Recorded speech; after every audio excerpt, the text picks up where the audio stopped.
டிஃப்ரெண்ட்டான variety rice செய்யணுமா? அப்போ இந்த ரெசிபி ட்ரை பண்ணி பாருங்கள்.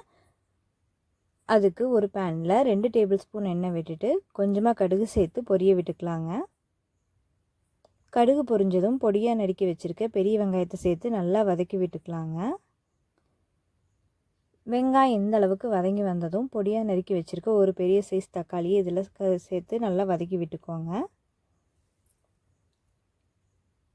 இது கூடவே நான் ஒரு கொத்து கருவேப்பிலை சேர்த்துக்கிறேங்க.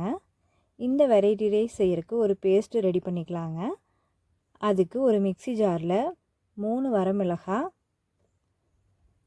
5 பல் பூண்டு, இது கூடவே கொஞ்சமாக தண்ணி சேர்த்து இதை பேஸ்ட்டாக அரைச்சி எடுத்துக்கலாங்க. இந்த வெரைட்டி ரைஸுக்கு இதிலேருந்து இருக்கிற காரமே போதுமானதாக இருக்குங்க. இதை பேனில் சேர்த்துட்டு பூண்டோட ராஸ்மெல் போகிற அளவுக்கு நல்லா வதக்கி எடுத்துக்கலாங்க. இது கூடவே கொஞ்சமாக மஞ்சள் தூள், 1/2 டீஸ்பூன் சீரகத்தூள், 1/4 டீஸ்பூன் கரம் மசாலா சேர்த்துட்டு நல்லா கலந்து எடுத்துக்கோங்க. இந்த அளவுக்கு வதங்கி வந்ததும் இது கூட பொடியாக நறுக்கி வச்சுருக்க குடமிளகாயை சேர்த்துக்கலாங்க. இது கூடவே தேவையான உப்பு சேர்த்து நல்லா கலந்து எடுத்துக்கலாங்க. நான் 1 கப் ரைஸ் இந்த அளவுக்கு உதிரி உதிரியாக எடுத்துருக்கேங்க. எடுத்து வச்ச சாதத்தை இது கூட சேர்த்துட்டு நல்லா கலந்து விட்டுக்கலாங்க.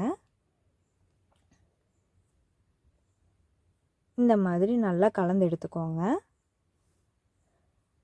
அவ்வளோதாங்க, நம்மளோட ஈஸி அண்ட் சிம்பிளான கேப்சிகம் ரைஸ் ரெடிங்க. உங்கள் குட்டீஸோட லஞ்ச் பாக்ஸுக்கு குயிக் அண்ட் ஈஸியாக இந்த ரெசிபியை நீங்கள் செஞ்சு கொடுத்துடலாம். நீங்களும் இந்த ரெசிபியை உங்கள் வீட்டில் ட்ரை பண்ணி பாருங்கள். என் வீடியோஸ் உங்களுக்கு பிடிச்சிருந்தா லைக் பண்ணுங்கள், ஷேர் பண்ணுங்கள், சப்ஸ்கிரைப் பண்ணுங்கள். தேங்க்யூ.